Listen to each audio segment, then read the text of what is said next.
Chapter 1. Born on a Bed of Gossip. They say you were born in a whisper, not a scream, not even a proper name, just a hush behind a velvet curtain, and a servant instructed to forget what she saw. You are the daughter of her maid, and also the daughter of her employer. Congratulations, you're scandal. Your father, a respectable Irish lawyer, is, well, no longer all that respectable. Your mother is dismissed. He follows her, because, of course.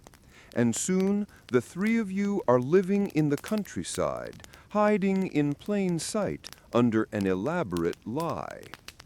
You are not a girl, they say. You are his nephew. A clever disguise, really. Short hair, breeches, and a firm handshake for every nosy neighbor. It works for a while. You ride horses, throw rocks, and spit with perfect arc. Your father teaches you to read, and, more importantly, to argue. He calls it rhetoric. You call it being right louder. It becomes your favorite weapon. But Ireland grows small. The whispers grow louder. So your family sails across the ocean to the British colonies in America, where land is cheap, lies are cheaper, and no one asks too many questions as long as you pay in coin. You arrive in Charleston, Carolina. The air smells like boiled shrimp and ambition. Your father buys a plantation, and suddenly your childhood is measured in acres, insects, and long, hot silences. You're allowed to roam, which is a polite way of saying your father has given up trying to civilize you. You climb trees, you eavesdrop, you throw a fork at a boy who calls you Little Miss. It sticks in his shoulder. You don't regret it. They say you once stabbed a kitchen knife into the table to prove a point. No one remembers the point, only the knife. You're not quite ladylike, but you're not quite wrong either. At 14, you're taller than most boys. By 16, you've punched 3. By 17, you fought a duel with a stable hand over a game of dice. You won. He bled. You offered him a bandage. He declined. Men are very dramatic. Your father begins to worry. He suggests marriage. You suggest setting the house on fire. He stops suggesting things. But the world around you doesn't stop. Slavery grows. Plantations swell. Men strut in powdered wigs, pretending not to sweat. And women are expected to smile, nod, and die politely. You burn with something quieter than rage. It isn't revolution. Not yet. It's restlessness. So when a man named James Bonny begins to visit, a would-be pirate turned snitch, turned landless suitor, you say yes. Not because you love him, but because you want to leave. Your father disowns you. You leave anyway. Love isn't your compass. Freedom is. But James isn't freedom. James is a mistake. He works for the governor, spies on pirates, turns them in for coin. You find that disgusting. He calls it career growth. You start sleeping with a dagger under your pillow, just in case. And then one day, quietly, slowly, you vanish. You walk to the docks, sell your wedding ring, buy passage on a creaky ship headed for Nassau, the pirate republic, the end of the map. You leave your name behind, leave James, leave the land. You bring only what matters, a stolen coat, a false name, and that old spark in your gut that feels like fire but smells like salt. Chapter 2. Swamp Heat and Temper Tantrums. Nassau smells like wet rope and arrogance. You notice this before the ship even docks. The sea around the harbor is shallow and suspiciously green. The town itself is less of a republic and more of a sprawling mess of sunburnt buildings, collapsing taverns, and pirates too drunk to stand and too proud to sit. You step off the boat. Your boots sink into something that might be sand, might be something else. You choose not to ask. A toothless man yells about coconuts. A chicken runs past you holding a piece of tobacco. No one seemed surprised. This, you think, is exactly the kind of chaos you've been looking for. You find a room above a brothel. You pay in coin, not favors. You hang your coat on a nail that's probably older than the building. There is no mirror, which is perfect. You're not here to look at yourself. You're here to become someone else. You go out drinking on your first night. Bad idea. Rum in Nassau isn't like the polished stuff in the colonies. It burns like betrayal and tastes like regret. But you drink anyway, because everyone's watching.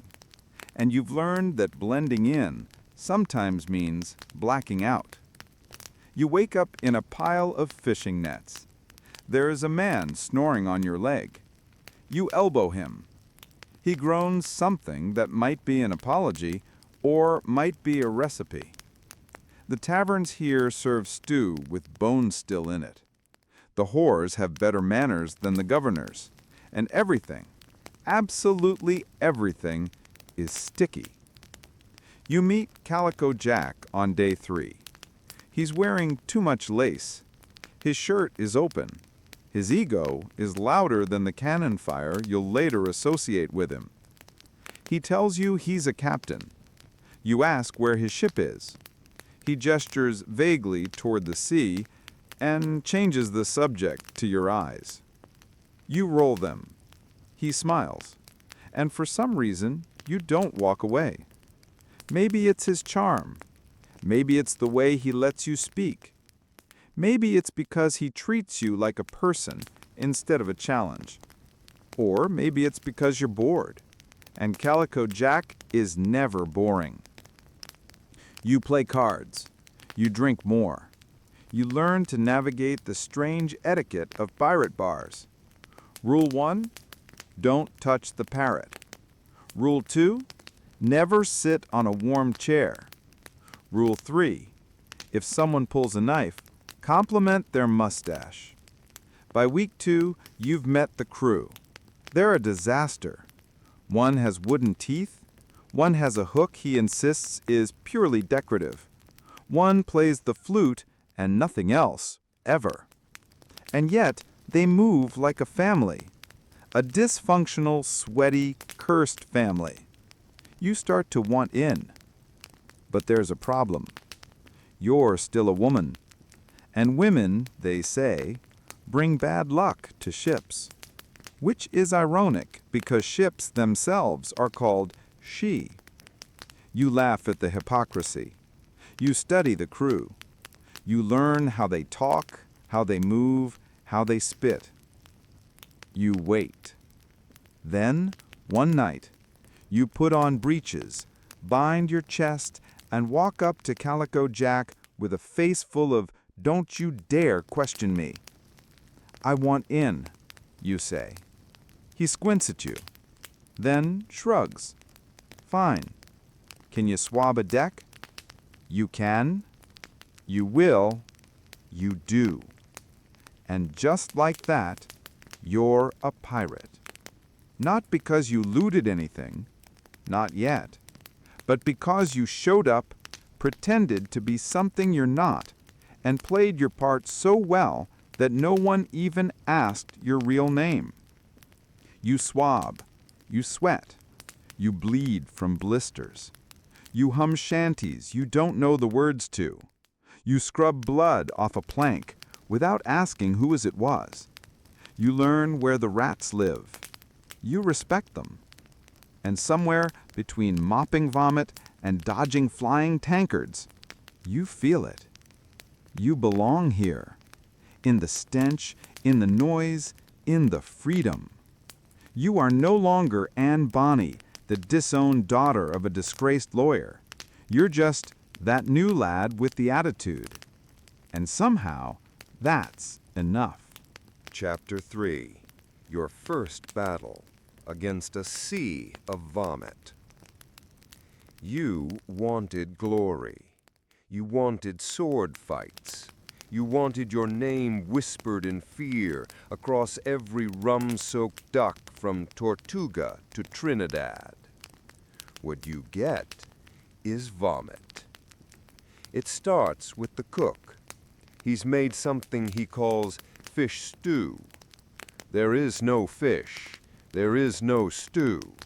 There is only a suspicious gray liquid that smells like wet socks and betrayal. You eat it anyway, because you're new, and you're trying to fit in, and also you lost a bet. An hour later, the deck is chaos. The ship is swaying harder than usual. The sails creak like an old man's knees, and the sky has turned that awful greenish shade that means the weather is angry and wants attention. Someone yells storm. Someone else yells shark. Neither is helpful. And then, as the ship lurches sideways and your stomach begins to plot mutiny, it begins. A sound, wet, guttural, desperate, followed by another and another, until half the crew are doubled over, offering their insides to the Atlantic. You hold out as long as you can. You really do. But pirate stew and ocean rage are a bad cocktail. Eventually, you join them. It is humbling. Welcome to your first battle. Not with swords, not with pistols, but with your dignity. The deck is a minefield of sick. The air smells like regret. The parrot has evacuated to the crow's nest and is screeching something that sounds like judgment. You slip twice, fall once, land in something warm. Try not to think about it. The first mate hands you a mop, says nothing, just nods. This, you realize, is the real test. Not how loud you yell or how sharp your dagger is, but whether you can swab a deck of horrors without crying or quitting. You mop, you scrape, you hold your breath for what feels like 2 years. By the time the storm clears, the crew is groaning in hammocks, clutching buckets like lovers. You, however, are still standing, soggy, pale, but standing. The captain notices. He grunts. "You've got guts," he says, which is ironic because most of yours are currently overboard. He doesn't ask your name, still thinks you're a very angry young man. That's fine. Let him. That night you eat dry bread, drink rainwater, and stare at the stars through a hole in the sail. This is not what the stories promised. There are no gold doubloons, no epic speeches, no seductive danger. There's just work, and weather, and the quiet satisfaction of surviving your first day as part of something feral and free. And as the ship rocks gently, you fall asleep thinking, maybe tomorrow you'll get to stab someone. Chapter 4. You swab decks like no one's watching, but everyone is. You're awake before the sun, mostly because a rat ran across your foot. Twice, but still early. The ship is groaning, the crew is snoring, and you are swabbing. Not because anyone told you to, not because you enjoy it, but because the deck still smells like last night's regrets do, and you'd rather face salt water than vomit again. Your mop squeaks across the planks. The bristles are older than your secrets. The bucket leaks. The sun rises in a sullen haze, and no one thanks you. But they watch. They pretend not to, but they do.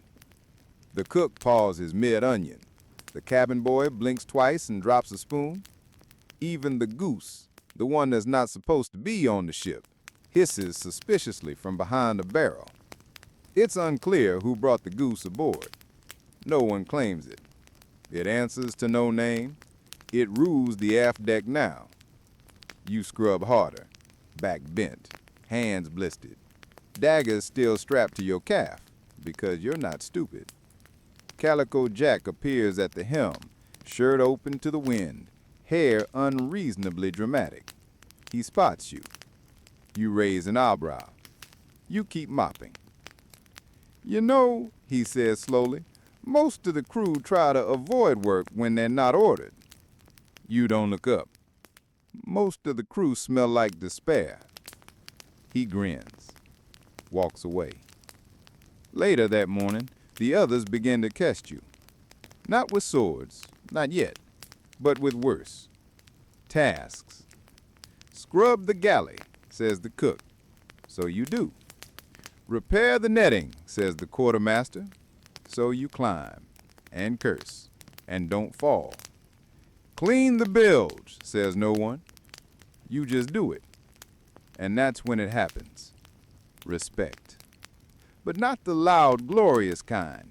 No, pirate respect is quieter, more suspicious. More like, I won't stab you in your sleep respect, which frankly is the best kind. The crew start leaving you scraps of bread. The angry flute player lets you sit next to him without hissing.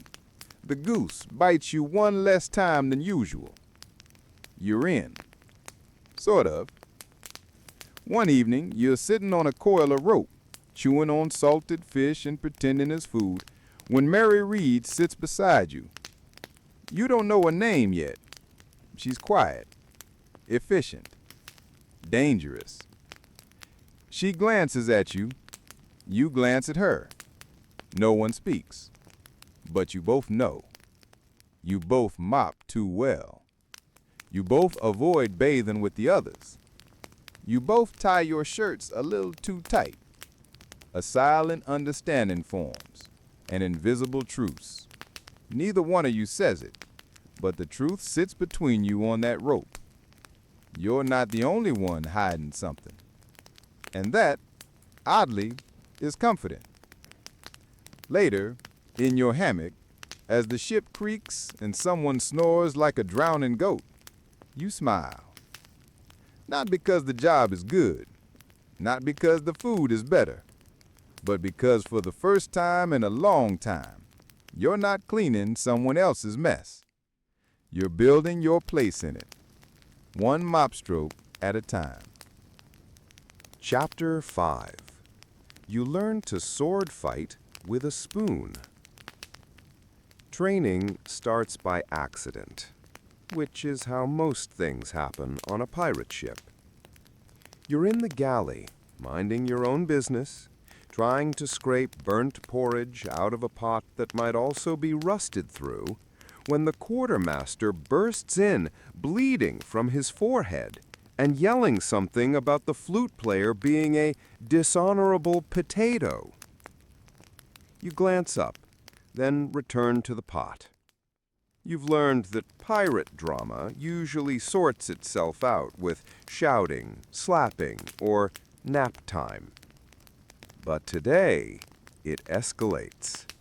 Because the flute player is already standing there, holding a soup ladle like it's forged from the bones of his ancestors. "You insulted my rhythm," he bellows. The quartermaster responds by grabbing a broken chair leg. Suddenly, you're surrounded by a crowd. People cheer. The parrot squawks, "Fight! Fight!" The goose honks. The cook bets half a dried carrot on the flute player. And then somehow, your name is shouted. "You, new lad," says someone who hasn't learned your name. "Got anything to prove?" You blink. You're still holding the spoon you used to stir yesterday's despair stew. And because you're tired and hungry and profoundly annoyed by how seriously men take soup-related insults, you raise the spoon. The crowd howls. Coins fly. Someone offers you a sash to wear. You decline. The quartermaster lunges. You sidestep. He crashes into a barrel of pickles, which is both symbolic and satisfying. The flute player prums next, wild, passionate, but also tragically clumsy. You block his swing with your spoon. He gasps. You flick your wrist. The spoon connects with his knuckles. He yelps. Someone faints. It's unclear why. Within minutes, it's over. You're standing in the center of the galley holding a slightly bent spoon like a royal scepter, breathing hard, dripping something that might be sweat or vinegar. There's a pause, then applause, slow, awkward, but real. The cook declares you spoon champion of the starboard side. You're awarded half a biscuit and a wink from someone with one eye. Later on the deck, Calico Jack strolls past and says, "Not bad, lad, but next time try a cutlass." You shrug. Too obvious. He chuckles, and for the first time, he really looks at you. Like maybe you're not just the new mott boy. Maybe you're something more dangerous, more useful, more interesting. You spend the evening polishing your spoon. It now lives in your boot. Mary Reed passes by, sees it, raises one eyebrow, says nothing, but the corner of her mouth twitches, and you feel it again, that quiet, unspoken alliance. You fall asleep with sore arms, a bruised rib, and a strange sense of pride you didn't expect to find on a ship full of sweaty men and goose droppings. No treasure, no glory, just a spoon. And somehow, that's enough. Chapter 6. The parrot starts talking trash in 5 languages. The parrot's name is Lorenzo. No one knows who named him or where he came from. Some say he was won in a game of dice. Others claim he simply appeared one day, mid-storm, shrieking profanities and nibbling the captain's ear. He is bright green, missing 3 tail feathers, and extremely judgmental. You meet Lorenzo properly on a Tuesday. You're mopping near the helm, humming a sea shanty you don't fully know, when a voice says, "Rubbish form, weak wrists, sad mop technique." You spin around. No one's there. Just the parrot, swaying gently on the rigging, eyeing you like you owe him money. "Rubbish," he repeats, then spits a sunflower seed directly onto your foot. You blink. He cackles. From that day forward, he follows you, not always visibly. Sometimes he waits, lurks, judges from shadows. And when he speaks, it is never kind. Scrub harder, darling. Seen barnacles cleaner than your boots. Captain says you fight like a violinist with arthritis. He speaks in perfect English and Spanish and French and what you suspect is some sort of pirate Italian. He calls Mary Read La Muerte Silenciosa. He calls Calico Jack Drama in Boots. He calls the Goose Colonel Flap. No one knows how he learned any of this. No one dares question him. Even the captain flinches when Lorenzo starts quoting maritime law mid-drinking game. One night you catch him drinking from your rum cup. He stares at you, slowly dips his beak again, then says, "Should have stayed in Carolina, ma brat." You begin to wonder if he knows about you, about Mary, about all the secrets you've stuffed into your coat seams. Because Lorenzo is more than a bird. He is chaos with feathers, a flying conscience, a small, beady-eyed reminder that privacy does not exist aboard the pirate ship. Still, you grow fond of him. In the same way one might grow fond of a splinter that talks. He mimics the crew perfectly, the captain's lazy drawl, Mary's cold laughter, your voice when you're tired and furious and muttering threats. Sometimes, late at night, you hear him reciting poetry, softly, in Latin, which is perhaps the most unnerving part of all. One morning he lands on your shoulder.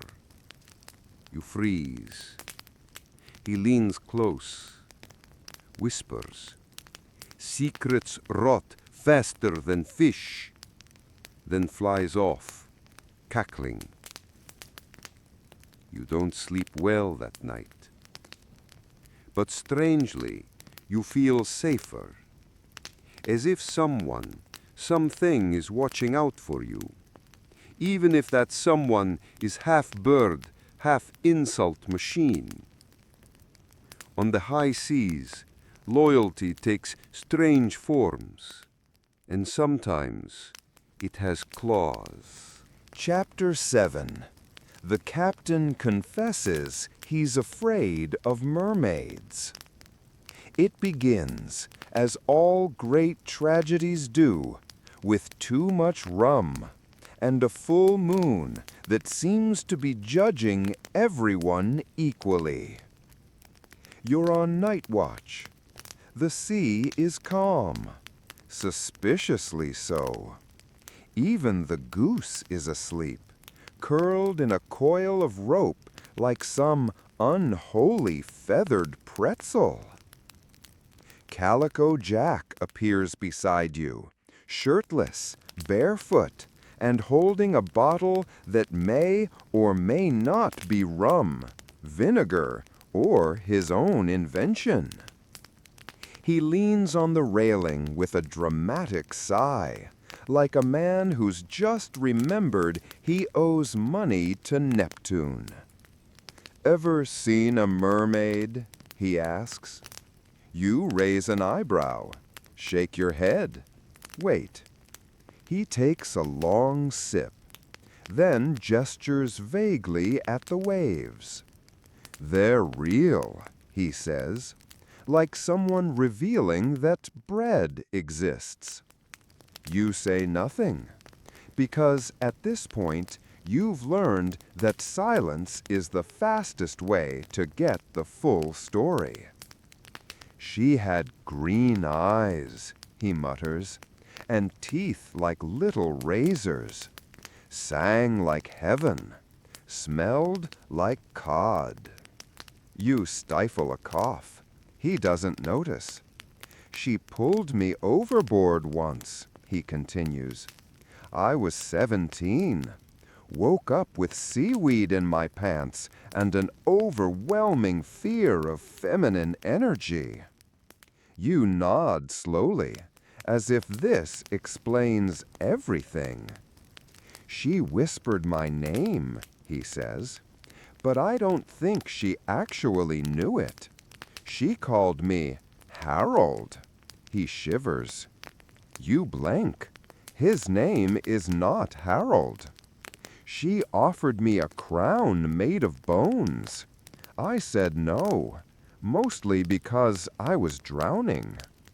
He takes another swig, stares into the moonlight like it owes him an apology.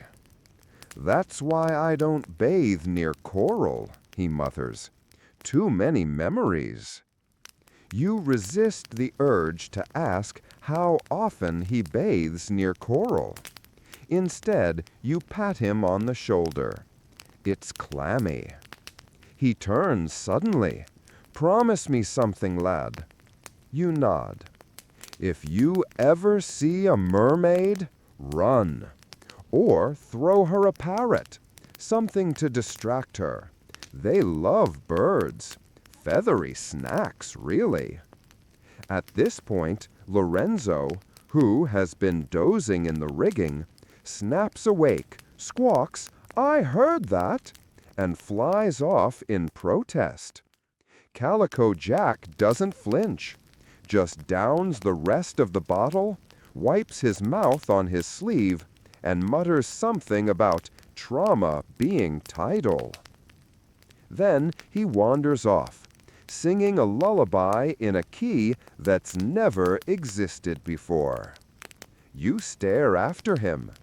Then stare at the sea. Then stare at your hands. You've seen many strange things aboard this ship. A flute duel, a goose uprising, a sword fight involving spoons. But this might be the strangest. Not because he believes it, but because part of you does too. You glance at the water. It glows faintly under the moon, silent, patient. And for just a second, you think you hear something. A melody, soft, sweet, terrifying. You shake it off. Blame the rum. Blame the wind. Blame the flute player, just in case. Then return to your post, where the waves roll gently, and the moon watches, and the night holds its breath. Chapter 8. You write the first pirate ship employee manual. It starts as a joke. A coping mechanism, really.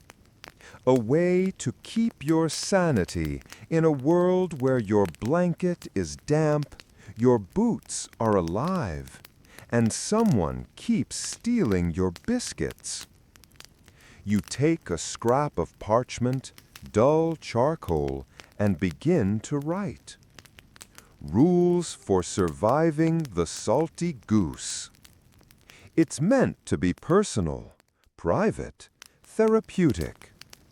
Until the cook finds it and reads it out loud at dinner with voices. The crew roars, they cheer, they demand copies. Suddenly, you're an author. You didn't ask for this, but you lean into it. Section 1. Hygiene and hygiene-adjacent sorcery. No bathing with the cannonballs. Do not mistake barnacles for freckles. Anyone who uses the communal sponge twice without rinsing shall be flogged with compliments until they repent. Section 2. Conflict Resolution, Spoon Edition. All disputes must be settled with either a duel, a dance-off, or silent brooding on opposite sides of the deck. Spoon fights are legal, but eye gouging is discouraged. Insulting someone's mother is forbidden unless it's poetically structured in rhyming couplets. Section 3. Goose Protocol. Do not provoke the goose. Do not pet the goose. Do not look at the goose unless you are wearing protective emotional armor. Section 4. Parrot Commentary Guidelines. Lorenzo is not an official officer. Lorenzo thinks he is. Agree with Lorenzo to avoid existential lectures in French. Section 5. Captain Interaction Tips. Nodding is safer than speaking. If he says mermaid, change the subject to cannons. If he removes his shirt while crying, pretend to be asleep. You read your rules aloud by lantern light.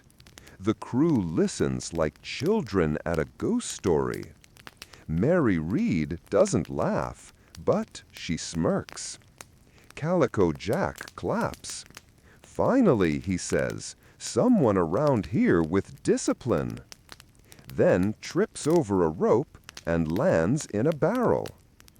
The next morning, someone posts your parchment on the mast. Another adds drawings. Someone else underlines no goat sword fights on deck, a rule you definitely didn't write. But the crew is engaged and behaving, mostly. For the first time, the Salty Goose runs like, not a machine, but maybe a particularly chaotic bakery, full of yelling and flour and spontaneous fire, but functional. You feel proud, a strange kind of proud, the kind that doesn't come from treasure or blood, but from being the one who remembered to label the rum barrels. You sit on the railing, ink-stained fingers, watching the sunset. Your manual flaps gently in the wind, tacked to the mast, like pirate scripture. And for a moment, just a moment, you forget you're hiding, forget you're lying, forget you're a woman dressed as a man on a ship full of fevered madmen. You're just part of it. An odd little family of sea-worn outcasts who now know, thanks to you, not to bathe with cannonballs. Chapter 9. The Day You Lead a Mutiny by Accident. It begins with socks. Or rather, the absence of dry socks. You wake up to the familiar scent of mildew, rum breath, and the faint spiritual presence of foot rot. You dig through your satchel, find 2 socks, both damp. One is mysteriously sticky. You sigh, deeply. Outside, the deck is bustling with crewmen doing their best impressions of people who work. The cook is yelling at the wind. Lorenzo is lecturing a rat. The goose is in a standoff with a barrel. And the laundry line, the sacred, sagging twine where hope is pinned, has snapped again. Half the crew's trousers are floating off the starboard side like ghostly flags of surrender. Your shirt, once white, now resembles something excavated from a swamp. Someone tries to hand you yours. You hiss. They back away. You've had enough. You stomp to the helm, your wet socks squelching in a sound that screams mutiny. You find Calico Jack reclining in a hammock he swears is for strategic thinking. Laundry conditions are unacceptable, you say. He waves you off. I'm thinking. You've been thinking for 6 hours. I'm in charge. That's what I do. You take a breath. Count to 4. Skip 5 because you're furious. I propose a schedule, you say. 3 laundry days a week. Towels get priority. Underwear gets rope space. No more drying things on the cannon. Jack blinks, snorts, laughs. Laundry, he says. Is this a ship or a nursery? He laughs louder. The crew hears. They gather. They watch. You feel something rise in your chest. Not tears, not anger. Something older, sharper. You shout, "Anyone here enjoy smelling like regret?" Silence.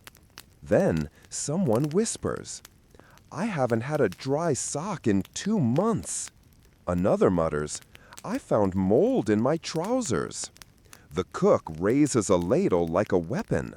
Mary Read crosses her arms. The goose honks in approval. Lorenzo, ever the instigator, screeches, "Vive la laundry!" It is unclear where he learned that. Suddenly, you have a crowd. Not a mob, not quite, but something dangerously close to it. And they're looking at you. Calico Jack stands up, eyes wide.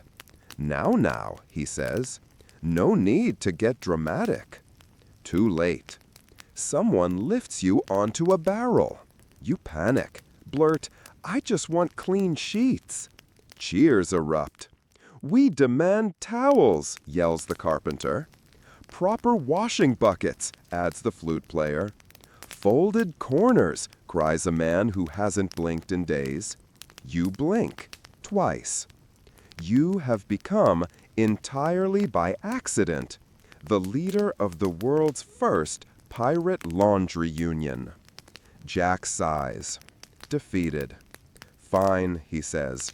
"We'll dry your damn socks, but if I find a corset on the cannon again, I'm throwing it overboard." You nod, magnanimously, like a very tired general. The crowd disperses. The line is repaired. The shirts flap triumphantly in the breeze. Mary Read walks by, eyes narrowed, mouth twitching. "Revolutionary," she mutters. You stare at your feet, now tucked in the first pair of dry socks you've worn in weeks. And you think, maybe leading a mutiny isn't about blood or battle. Maybe sometimes it's just about finally saying, "No more damp underwear." And somehow that feels just as heroic. Chapter 10. You discover the hidden feminist library in the cargo hold. It begins with a hangover and a need for rum. Not the watered-down grog sloshing in the cook's ladle, but real rum. The secret stash. The one only certain crew members whisper about when they think Lorenzo's asleep. You've just survived a mutiny. Your socks are dry. You've earned this. So, under the cover of fog and plausible deniability, you sneak below deck, deeper than usual, past the barrels of hardtack, past the moldy crates labeled "definitely not cursed." And there, behind a row of sacks labeled "pickled lemons," which are, in fact, neither pickled nor lemons, you find a hatch. Unmarked, unlatched, unbothered. It creaks open with a sigh, like an old woman remembering a better life. You descend and stop, because what you find is not rum. It's a library, a secret one, lit by a cracked lantern, stacked high with books, scrolls, maps, journals, and what appears to be a velvet bust of Queen Elizabeth wearing a pirate hat. You blink, step in.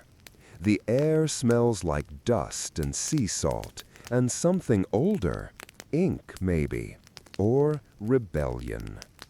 You pull a book from a crooked shelf.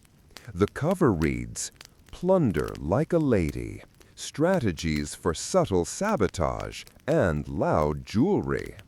Another, "The Corset and the Cutlass, an autobiography. Author, Anne Bonny." Wait. You flip through journals, annotated in the margins with furious cursive and dried tears. A letter signed Mary Read ends with, "Tell them I died fighting, even if I die mopping." You sit, stunned. This is no ordinary cargo stash. It's a chronicle, a rebellion in progress, written by women who fought, disguised, hid, ruled, and outdrank men for centuries, and left behind footnotes. You find maps with circles drawn around ports that were women-friendly, a list of ships that accepted female crew openly, a recipe for seaweed tea to soothe bruised ribs. And at the very bottom of a locked crate, which opens with the exact spoon you once fought with, is a tiny, weathered book titled "Rules for the Future Pirate Queens." Inside are pages written in many hands, each one a note, a lesson, a warning. Don't wait to be given a ship, steal one. Never underestimate a woman who can sew and stab at the same time. Disguises wear thin, dignity doesn't. They'll say you were someone's lover. Let them. Then take their fleet. You sit there for a long time. The lantern sputters. Lorenzo perches silently in the doorway, watching. Eventually he says, "Welcome to the quiet revolution." You say nothing, just nod. Because here, beneath planks soaked in generations of rum and sweat, you found something you didn't know you were missing. A lineage. Not of blood, but of fire. You tuck one of the smaller books into your coat. It feels heavier than it should. You climb back up, eyes a little wider. And as you rejoin the chaos of the main deck, you look at the women hiding and otherwise, and you realize you're not alone. You never were. They just wrote it down quietly and waited for you to find it. Chapter 11. You win a beard-growing contest, somehow. It starts, as most disasters aboard the Salty Goose do, with boredom, and rum, and a dare. The crew's latest obsession is facial hair. Every man on board is in some kind of competition. The thickest mustache, the pointiest goatee, the sideburns most likely to start a fire. It's a testosterone storm with no survivors. One evening, over a dinner of dried fish and something the cook swears is nautical cabbage, the quartermaster stands, squints at your chin, and declares, "The new lad can't even grow a shadow. Look at him, smooth as a deck scrubbed by guilt." You nearly choke on your cabbage. Mary Read looks at you, smirks, keeps chewing. You shrug, trying to deflect. "I focus on internal strength," you say. They boo. Lorenzo squawks, "Babyface!" Someone throws a pickle. You flee, but only to the carbo hold, to the books, to the quiet pages of revolution, to the strange remedies scribbled in the margins. And that's when you see it. A note scrawled between "to stop bleeding" and "to poison a rude captain subtly." Sea moss plus cod oil plus pipe smoke. Apply nightly. Expect results, possibly rash. You stare. Consider. Decide. What do you have to lose, except dignity, which, frankly, left port months ago? That night, you sneak to the galley, steal a lump of sea moss, some fish oil, and the dregs of the captain's pipe ash. You mash them together in a cracked bowl, apply the paste to your jaw, and pray to whichever pirate goddess governs foolish decisions. It smells like regret and low tide. Your face tingles, burns, then goes numb. You repeat this for 5 nights. On the 6th, you wake up, look in the shard of broken mirror nailed above your hammock, and scream. Because there, on your chin, is a beard. Sort of. More like a fuzz halo, but undeniably present. You run to the deck, parade your new look. The crew gathers, stares, squints. Someone gasps. The cook drops a ladle. The quartermaster touches your face, then recoils as if burned. By Neptune's knickers, he's sprouting. You are declared beard champion of the underdogs.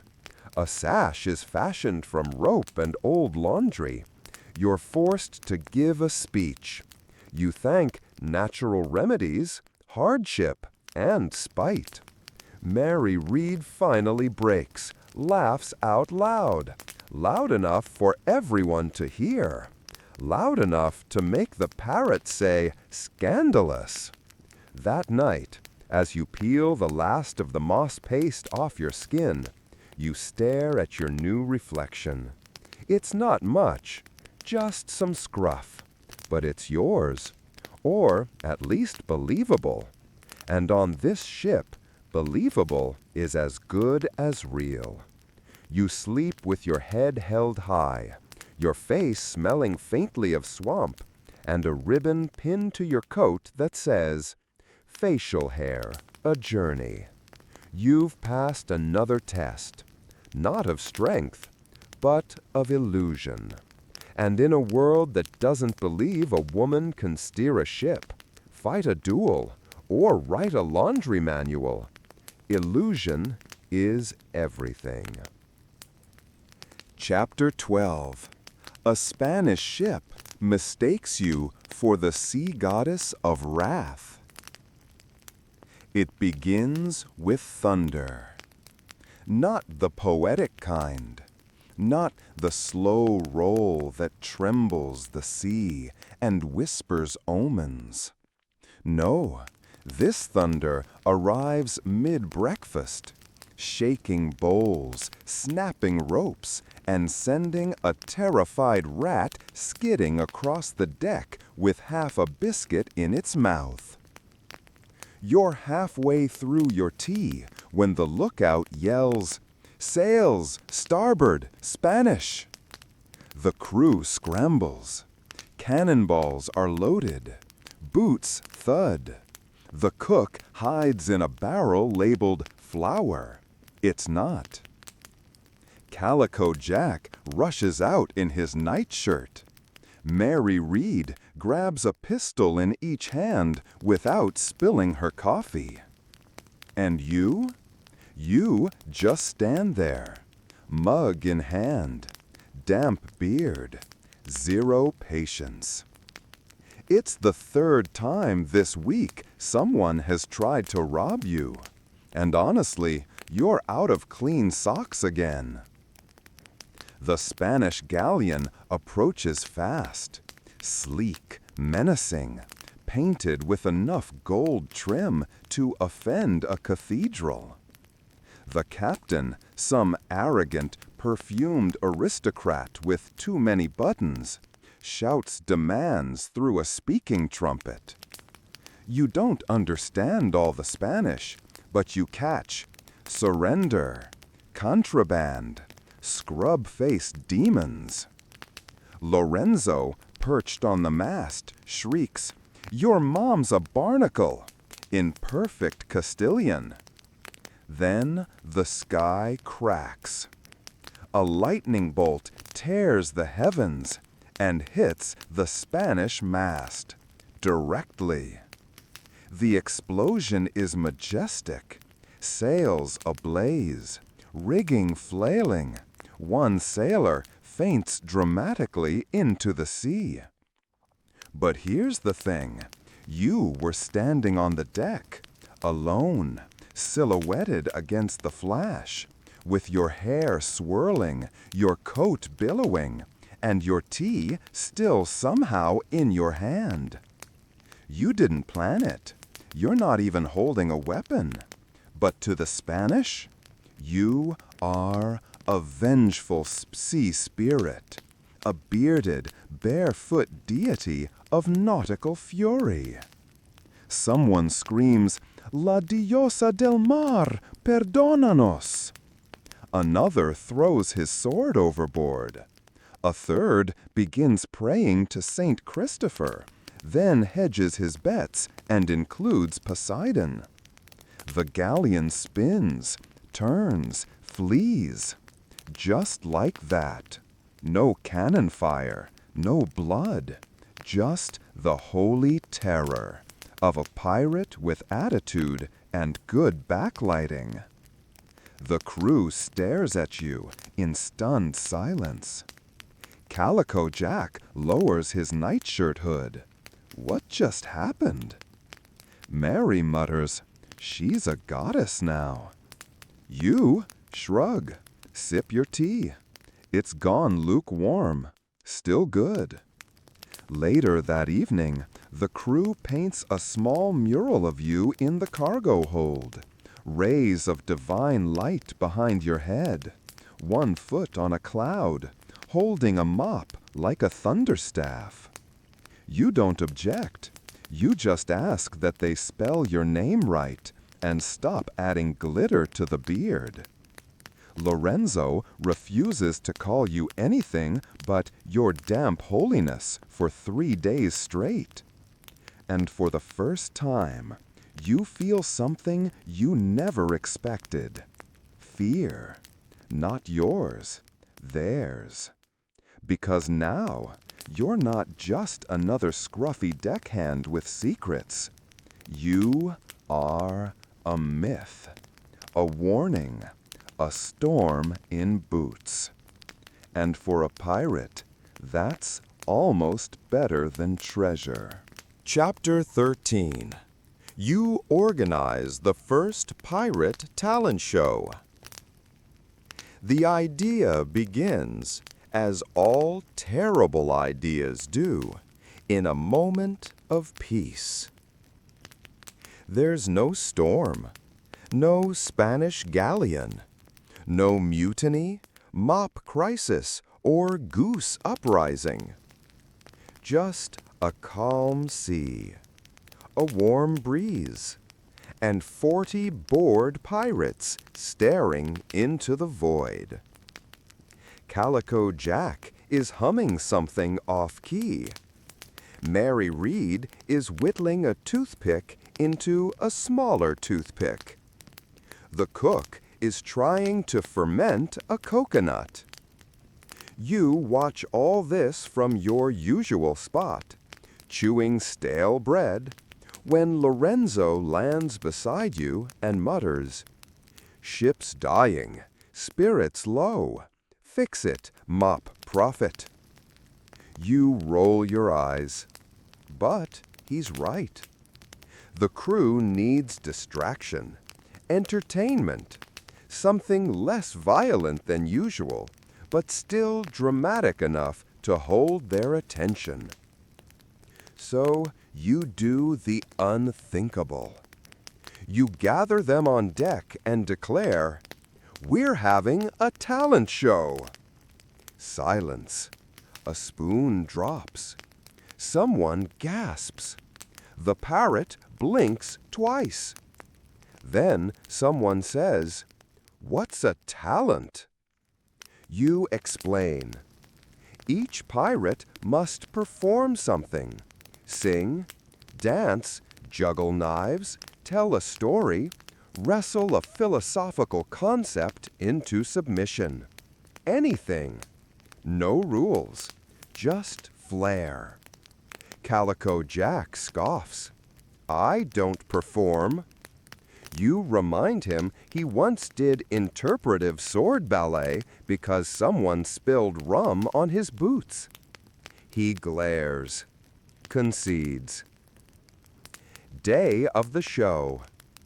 The deck is transformed. A crate becomes a stage. Roke lights are hung. Lorenzo serves as MC, wearing a monocle that nobody questions.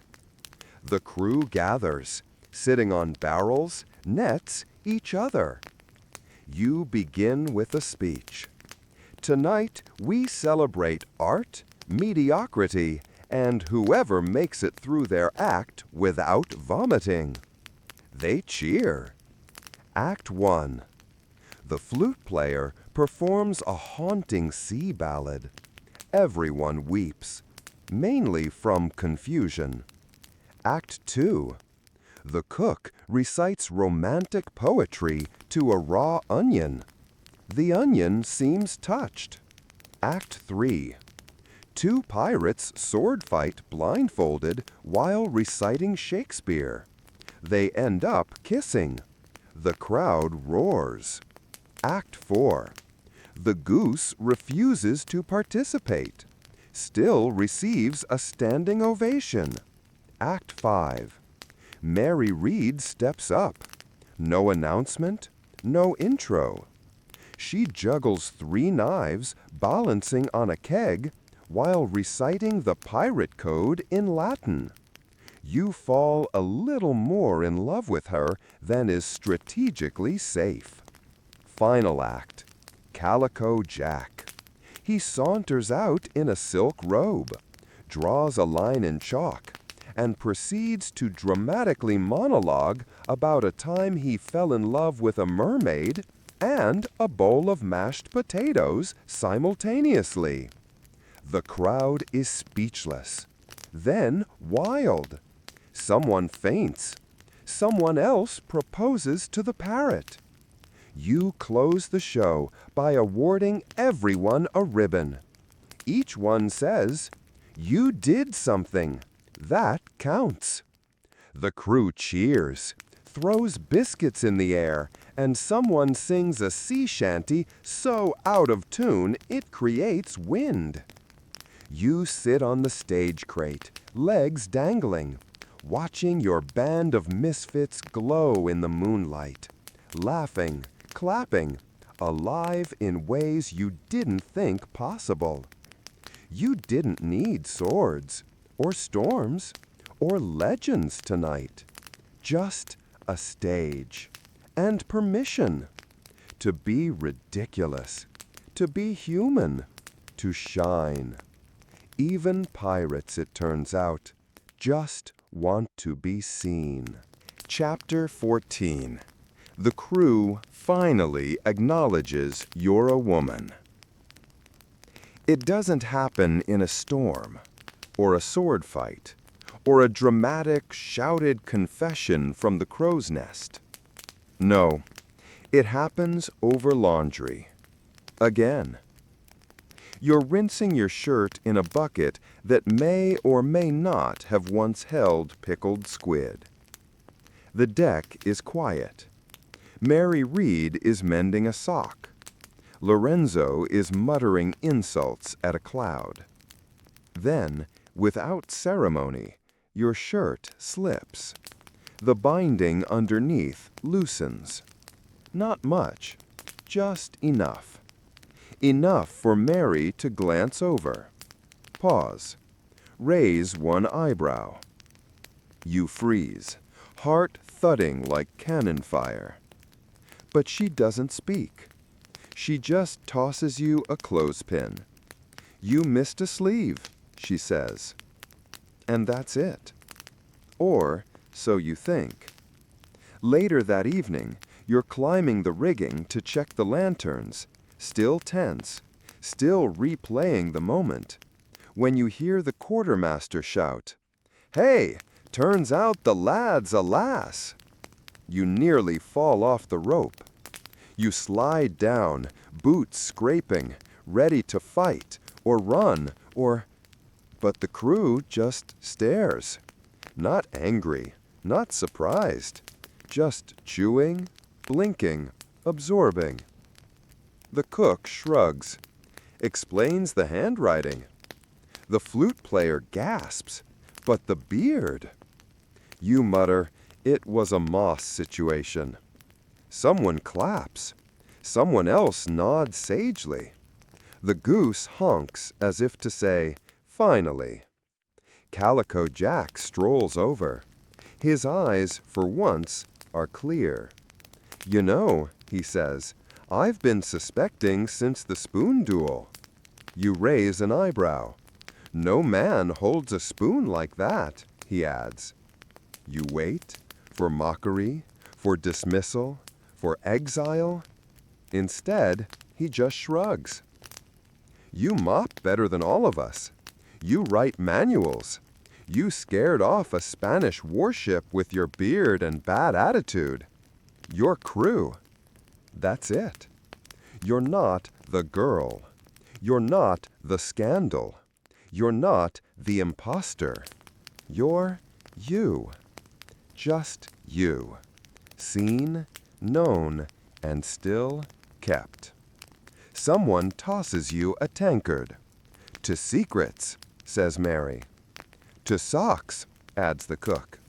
To mops and myths, mutters the parrot. You drink. And for the first time in your life, you're not performing. You're just being.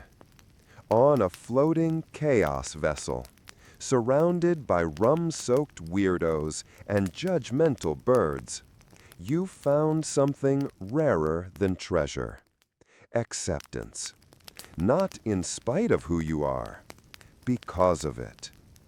That night, you hang your damp shirt without panic. You sleep in peace. And in the morning, when someone calls your name, it's not Anne, not lad, not lass. It's just yours. Just you. Seen, known, and still kept.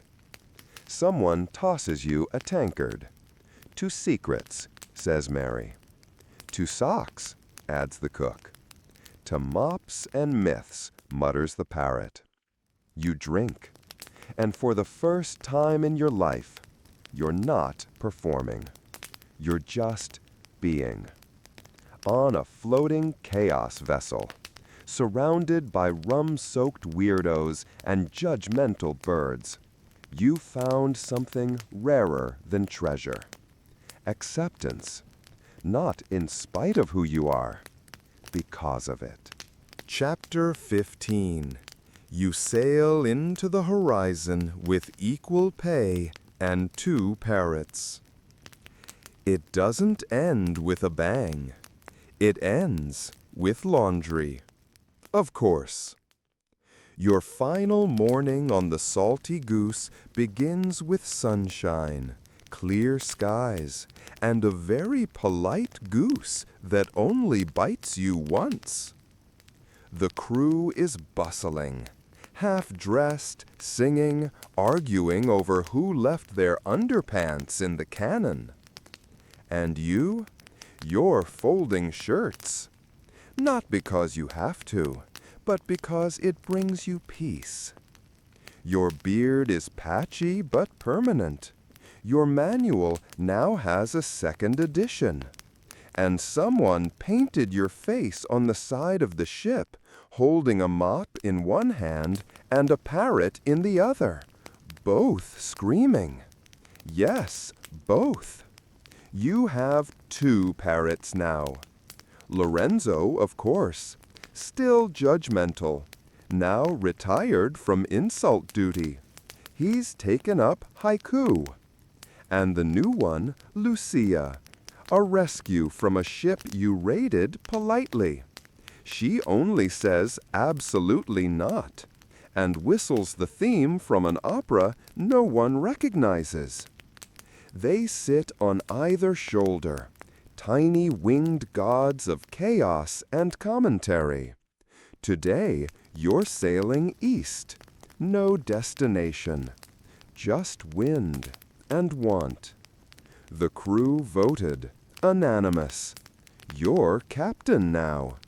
Calico Jack handed over the coat dramatically, then tried to take it back because he forgot his flask was still in the pocket. Mary Reed stood beside you during the ceremony. Didn't say much, but later that night she pressed something into your hand. It was her page from the secret cargo library, signed, stained with rum, titled, "What I Wish I'd Told Her Sooner." You didn't read it, not yet. You keep it in your coat, close to the heart. Let it burn quietly through the fabric. Below deck, someone is sewing a new flag. It has your silhouette, all coat and curls and defiant eyebrows, with crossed spoons beneath it. The new symbol of nonsense, resilience, and socks. The flute player's composing a victory march. The cook is inventing gender-neutral soup. The goose has unionized. And as the ship cuts through the blue, you look to the sky and wonder if your name, your real one, has started to drift into stories already. Maybe children will hear it someday, whistle it at the edge of dockside inns. The one who mopped and ruled, the sea queen with the spoon, the pirate who made talent shows mandatory. Or maybe not. Maybe the greatest legacy is knowing you didn't have to change the world. You just had to survive in it, on your terms, with equal pay, dry socks, and people, feathered or otherwise, who saw you clearly and stayed anyway. The sun lowers, the horizon opens, and as the wind fills your sails, you whisper something only the parrots can hear.